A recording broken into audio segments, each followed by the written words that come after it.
Entre a vida e a morte. No nosso segundo podcast na van, a gente vai discutir sobre momentos que nós passamos na vida em que se tornaram divisores de águas, aonde que você aprendeu muito e literalmente se tornou uma outra pessoa após aquele ocorrido. É onde eu sempre digo, são nas dores que os seres humanos aprendem muito mais, pois pelo amor, infelizmente, a gente ainda não aprende como deveria. Vem comigo que esse podcast vai estar muito bom.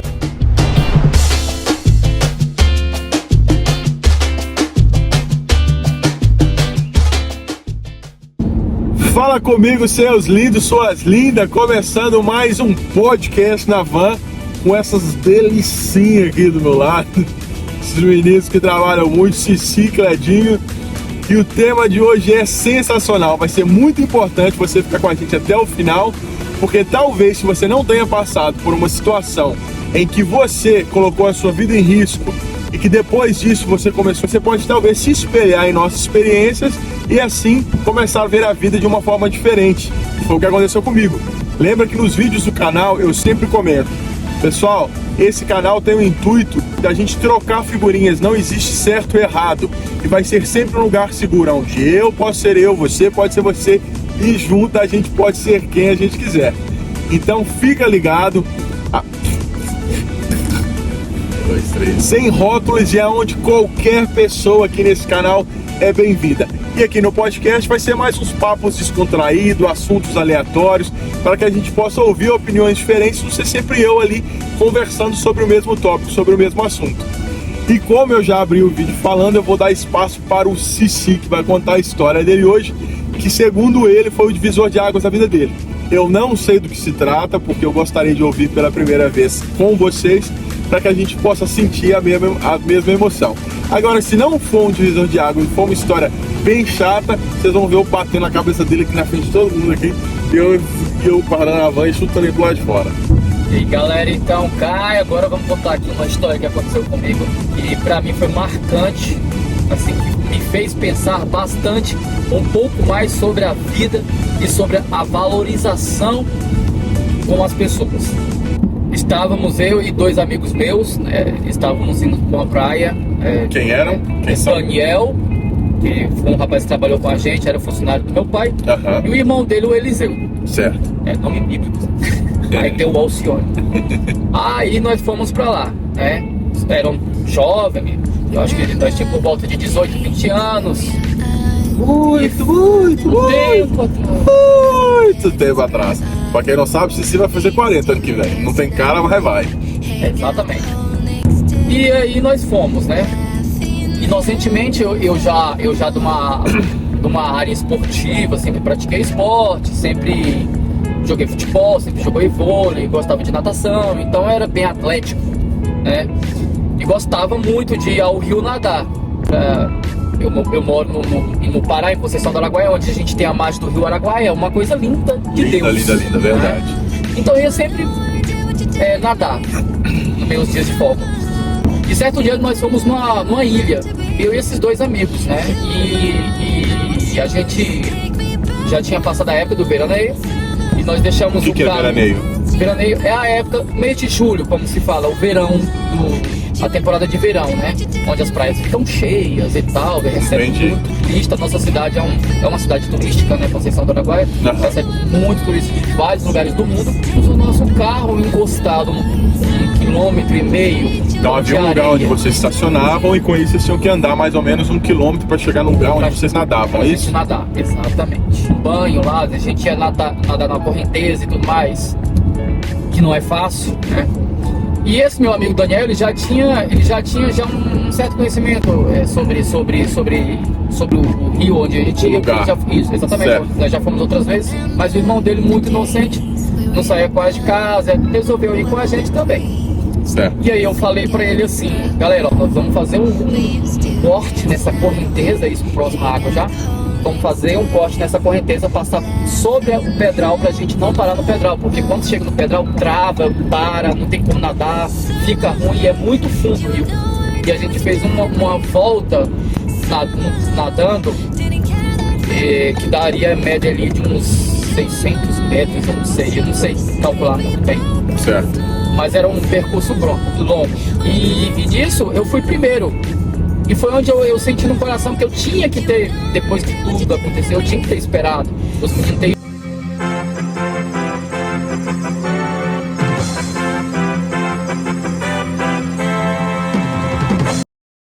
Família, mil desculpas interromper o vídeo aí de vocês, mas aqui vai ser igual aquele jornal do Parece, quando acontece uma coisa imediata. Quando acontece uma coisa urgente que o jornal para poder dar notícia. Vou ter que interromper o vídeo, porque depois dessa, eu senti no coração, depois...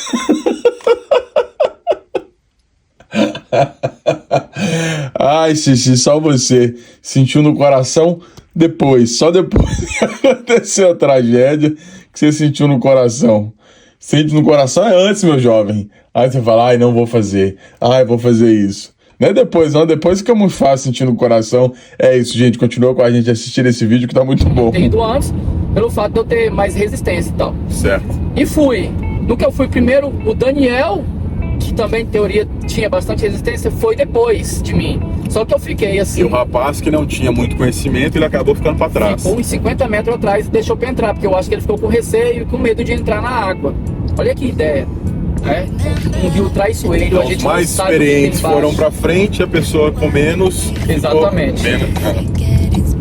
E nesse dia, foi um dia assim que mexeu muito comigo, mexeu muito com o meu emocional, com o meu coração, porque depois... Impactou de uma certa forma a corrida. Demais da conta, me fez pensar demais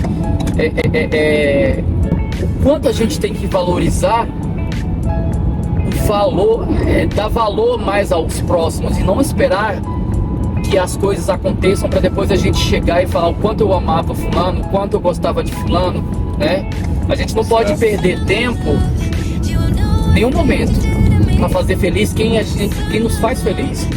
E naquele momento ali, ele ficou para trás, e eu cheguei, quando eu estava chegando próximo à areia, exausto de tanto dar abraçada e bater as pernas, quase dando cãibra, eu estava chegando na areia, e o Rio Araguaia, ele tem muito porão. Porão é tipo como se fosse...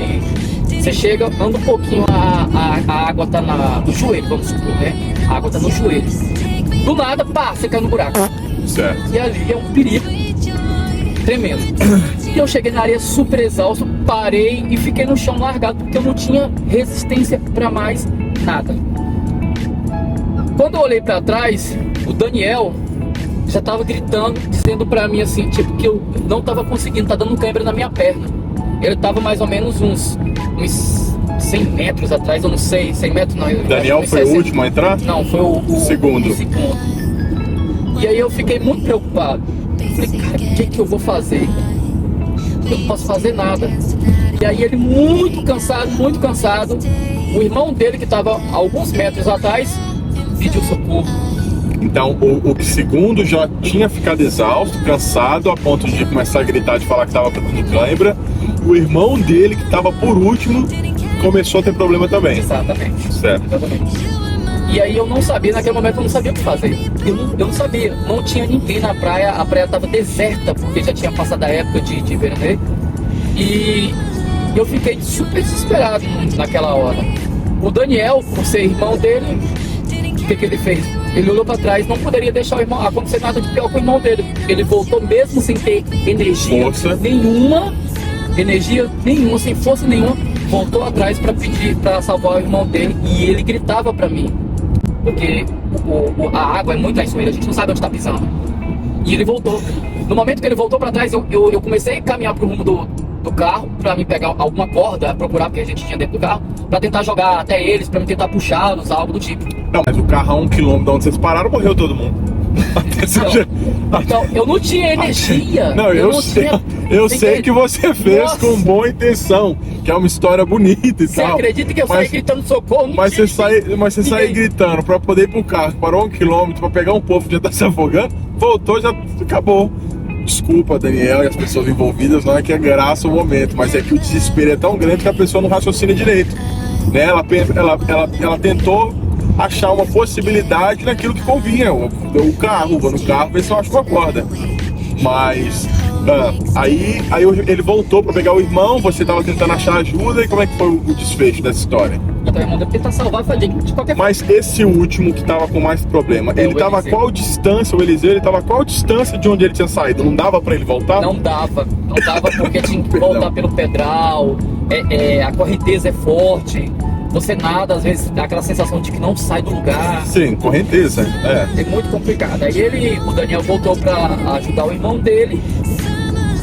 No que ele voltou, eu comecei a dar umas passadas, andando pro rumo do carro sem risco, porque eu tava dando câimbra na perna. Tiro da água, o Daniel tinha chegado no irmão dele, o irmão dele já estava afogando, só com os braços pra cima, tentando subir o Só da literalmente já tava pra já estava afundar completamente. Exatamente. de você assistindo aquilo tudo, E naquele eu assisti, desespero. eu vi tudo. A única coisa, eu não sei se vocês aqui, né, meus amigos, quando a gente tá passando por algum tipo de situação, um perigo, a primeira coisa que a gente fala, mamãe, dá um grito, solta o grito da mãe, mamãe. Então aí, o trem foi desesperador, vou falar pra você. Agora a gente acha engraçado, mas foi. E depois que a gente fala, mamãe, dá um grito, solta o grito da mãe, mamãe. Depois que a gente fala, mamãe, dá um grito, solta o grito da mãe, mamãe. Depois que a gente fala, mamãe, dá um grito, solta o grito da mãe, mamãe. Desesperador, gente, eu vou contar pra vocês. Vou continuar.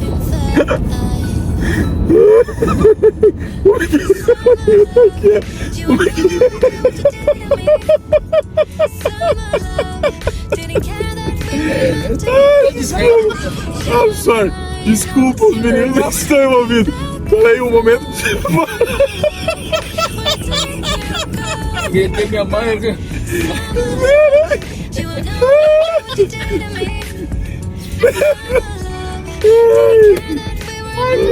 Mata, velho. Ai, corta. Já viu aquele vídeo que vocês estão conversando a menina do limão, então?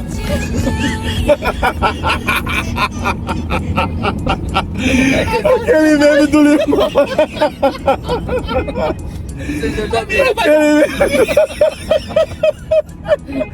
Aí ela fala assim: você não tá me gravando, não, né? Aquele meme do limão, nossa, eu tô chorando, mano. Eu se contando aqui, eu sei conversando eu aqui. Não, mas vamos conver. Chorei. Vocês nunca falam. Não. Chato demais. Ai, que isso, o Kiko? Ai, velho. O Kiko que fazia isso, não, mãe. Meu Deus do céu, velho. Ai, bochecha. Desculpa. Gente, desculpa, a gente teve um contratempo aqui, porque o Cici narrou que em momentos de desespero ele fala, mãe, e ele assusta. Quem somos nós para julgar? Eu só achei engraçado, eu não tava esperando de forma alguma. Mas deixa ele continuar a história. Aí você chamou mamãe, já assustou. Há muitas ocasiões que aconteceu isso comigo, que eu tava em... O seu reflexo era clamar pro resto, socorro a sua mãe. Mas você sabia que a oração de mãe, uma vez eu ouvi uma frase que eu nunca esqueci, que fala assim, oração de mãe é como se fosse um pontapé, uma voadora na porta do céu. Ou seja, ela chega lá no céu sem pedir licença, a oração da mãe. Então, às vezes, o seu instinto de clamar por alguém que daria a vida por você, é que ela naquele momento sentisse a sua dor e fizesse uma oração. Que, em teoria, por mais que eu estou com a bochecha doendo de tanto rir, é algo lindo, entendeu? Pode continuar. Eu comecei a entrar dentro da água, que eu vi o Daniel tentando empurrar, ele baixava na água, mesmo sem ter energia nenhuma, e empurrava o irmão dele pra cima, tentando salvar o irmão dele. E ali eu comecei a observar o quão grande é o amor do seu como é que fala? Familiar, Do seu irmão, né? Do seu irmão.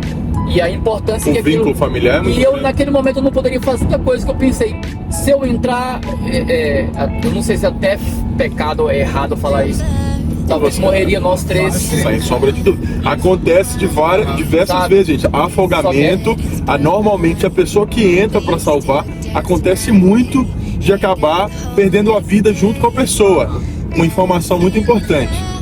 Já ouvi falar de muitos casos que as pessoas que vão resgatar as pessoas que estão se afogando, que não tem um treinamento, que não tem o equipamento certo, a pessoa dá um nocaute, fala lockout? Ou nocaute? Nocaute. Nocauteia a pessoa que está afogando para que ela possa apagar, para que aí ela possa fazer o resgate, porque acontece muito da pessoa, sabe por quê? A pessoa ela tá morrendo, e qual é o instinto dela? Sobreviver. Então ela não vai pensar que se ela continuar desesperada, se debatendo, que ela vai afogar a outra pessoa. É por isso que aí tá o perigo. Então acontece das pessoas nocautear a pessoa se afogando, para daí você poder fazer o resgate. Ah, mas que estranho soa falar, mas ou é assim, ou as duas pessoas correm o grande risco de perder a vida. Você não pode deixar a pessoa pegar em você. Se ela te abraçar, vai aos dois. Acaba. Eu ouvi dizer que você tem que tentar puxar a pessoa pelo cabelo. Pelo pescoço, você vê que elas tentam ir por trás, né, para onde que ela fica mais imobilizada. Ela não vai comprometer os seus movimentos. Então, é muito complicado. Então eu consigo. Ai, que covarde, ele viu os amigos lá. Não era. É o instinto de sobreviver. A gente não sabe como a gente agiria naquela situação se a gente não passar pela mesma coisa. Entendeu? Eu, no caso, eu morreria. Eu teria morrido, porque eu não penso na hora do desespero, eu não consigo ter um pensamento lógico. Você teve, que é muito importante.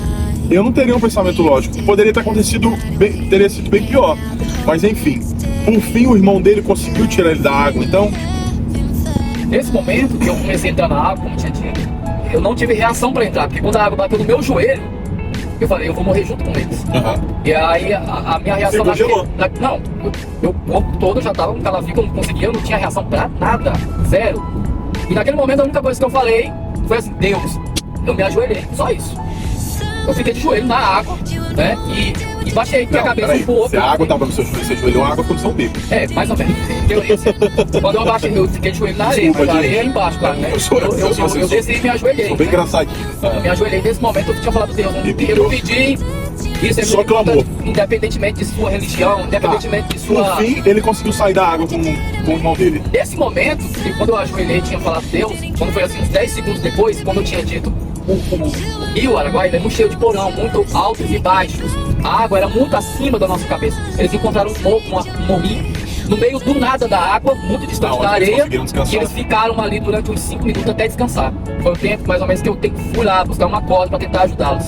Então assim, depois disso, me veio muita coisa na minha cabeça, sabe? Da possibilidade de ter perdido 2 amigos ali naquele momento, de você ter perdido a sua vida caso você entrasse, da culpa que você sentiria depois. Eu imagino um filme que não foi. E pra mim foi assim, foi uma experiência tremenda. E esses tipos de acontecimentos, essas ocasiões assim, faz com que a gente reflita um pouco mais sobre a vida. Porque querendo ou não, a gente tem que entender que a gente não pode só pensar só em nós mesmos. Nós precisamos fazer mais pelas pessoas, mais pelos próximos. Porque senão não é o porquê a gente tá aqui existindo nesse mundo. Certo. Foi difícil, foi muito complicado, e para tentar depois passar para a família, explicar toda essa situação, porque depois tudo vira uma graça, tudo vira uma brincadeira, mas não sabia o risco de vida que todos nós estávamos passando, sabe? Então foi, sabe, assim, eu era um menino novo, bem novo, né? Mas aí... Então a mudança depois disso foi que você... o ponto que a gente quer chegar é a transformação, né? O divisor de água. Então depois desse incidente que ocorreu, que você quase perdeu alguns amigos, depois disso a transformação ocorrida na sua vida foi baseada na questão de valorizar. Não los, né? Mas valorizar as pessoas de um modo geral, valorizar as pessoas que você ama, que você quer bem, e etc. Não perder a oportunidade de não dizer um eu te amo, um te quero bem, e etc. Exatamente, é isso mesmo. Ótimo, sensacional. Foi bom essa história, sabe por quê? Que a gente conseguiu fazer diversos adendos, sabe?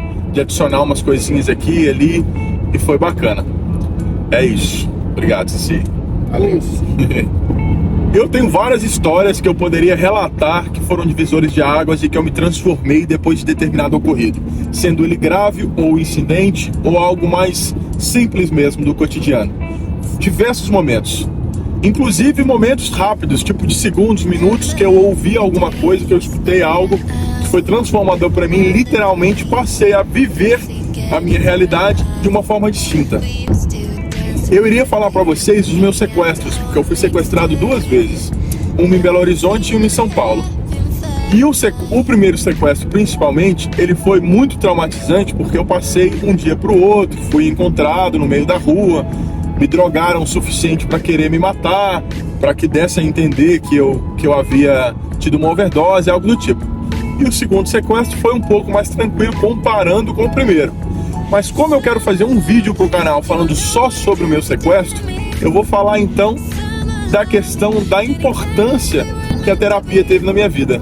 Eu comecei a fazer terapia e fazer um tratamento fazia 2 anos, quando eu estava na pior fase da minha vida, tanto com a questão da ansiedade quanto a questão da depressão. Vocês já tiveram alguma dessas duas? Já passaram alguma coisa similar? Depressão, ansiedade? Você já teve caso com depressão? Como é que foi? Ah, tá. Tá. Não foi mais só ansiedade, mas ansiedade é. Cledinho sofreu ansiedade direta. Cledinho aparentemente sofreu com depressão, mas parece que foi algo muito pesado, que ele não fica confortável de falar abertamente assim, não agora no momento. Então, para vocês verem o impacto que essas coisas têm na nossa vida, e o Alcione passou mais por crise de ansiedade, que está presente hoje, assim, literalmente no dia a dia de praticamente todas as pessoas, por conta da correria, por conta das prioridades, né? A gente prioriza as coisas erradas, a gente esquece um pouco de fazer por nós mesmos, né? Sempre preocupado muito com o trabalho, estresse com isso, com aquilo. Então afeta a gente de uma forma muito grande mesmo. Então eu estava sofrendo na pior fase, como eu disse, de ansiedade e depressão, e nós somos os últimos a perceber que estamos passando por aquele momento. Porque as pessoas ao seu redor provavelmente percebem a diferença, mas se você vem de uma família como eu vim, de uma família mais humilde, onde a gente não fala dessas coisas, onde tratamento com psicólogo, psiquiatra é coisa pra doido, já ouvi isso diversas vezes, então você acaba criando uma resistência. Então você não quer estar depressivo, você não quer estar com ansiedade, porque você não quer ser doido. E na verdade não tem nada a ver com isso. Somos seres humanos com um maquinário incrível funcionando aqui na cabeça, aonde que metade, mais 50%, foge do seu controle. Então automaticamente isso vai acarretar consequências no seu dia a dia. Então é isso que a gente precisa entender. Então quando eu comecei a fazer a minha análise, né, que eu comecei a fazer terapia, foi um divisor de águas, porque eu carregava pesos e pesos nas minhas costas de coisas que aconteceram na minha infância ou no meu passado, que eu não precisava, que não eram meus. Aquelas pedras não eram minhas. E eu carregava por me sentir culpado. E não é bem assim que funciona. Então a terapia, ela trouxe para mim de volta a vida, trouxe de volta a minha voz, trouxe de volta o meu ar, que eu já sentia falta, já fazia 3 anos que eu não respirava bem, as dores no peito. Então trouxe para mim tudo isso. Então o divisor de águas da minha vida do ocorrido foi essa. Eu posso falar, eu estou usando isso, por exemplo, por quê? Porque quando eu falei no começo entre a vida e a morte, que a pessoa que sofre de depressão e ansiedade profunda, ela está literalmente entre a vida e a morte. Ela só não sabe que está sobrevivendo, mas ela não vive mais, ela não está mais vivendo, ela está sobrevivendo. Então, quando eu relato essa questão de entre a vida e a morte, é porque chega um ponto que você está sentindo tanta dor, que você está não se reconhece, não reconhece as pessoas em sua volta, porque a depressão e a ansiedade faz isso, ela te faz não se reconhecer e tampouco reconhecer as pessoas que estão à sua volta. Então, com isso tudo, a única coisa que te passa na cabeça é desistir. Vou desistir. Que sentido faz continuar vivendo? Vivendo não, sobrevivendo, porque na nossa cabeça nós estamos sobrevivendo. Então eu me sinto à vontade de compartilhar, porque foi realmente um momento que para mim está entre a vida e a morte. Você está ali literalmente vegetando. Enfim, era isso, pessoal. Cledinho, espero que na próxima vez a gente possa envolvê-lo mais, porque agora foi um pouco profundo para cada um de nós, falar um pouco sobre determinados assuntos. E fica ligado no canal, porque vai ter vídeo falando do sequestro, que foi pesado. Queremos ouvir. Pesado. Porque eu não ouvi nada, porque você nem no meu canal você participou mais para do comentáriozinho, que eu tô chateadinha, porque eu não cometeu, que foi um comentáriozinho. Vai ficar aqui registrado pra todo mundo ouvir que você não tá, você tá me deixando pra trás, não tá participando do meu canalzinho, porque eu esqueci do comentáriozinho. Ó, conversa com a minha mão. Mas então, pessoal, vamos ficando por aqui com mais um. O nosso segundo podcast da van. Eu acho que isso aqui vai dar certo, hein? Tô achando que isso aqui vai bombar. Vai vir coisa por aí, viu? Agora nós estamos meio tímidos. Imagina daqui a uns 3 meses, quando tiver todo mundo solto, peidando, arrotando. bater no outro porque o outro peidou com a janela fechada. Aí vai.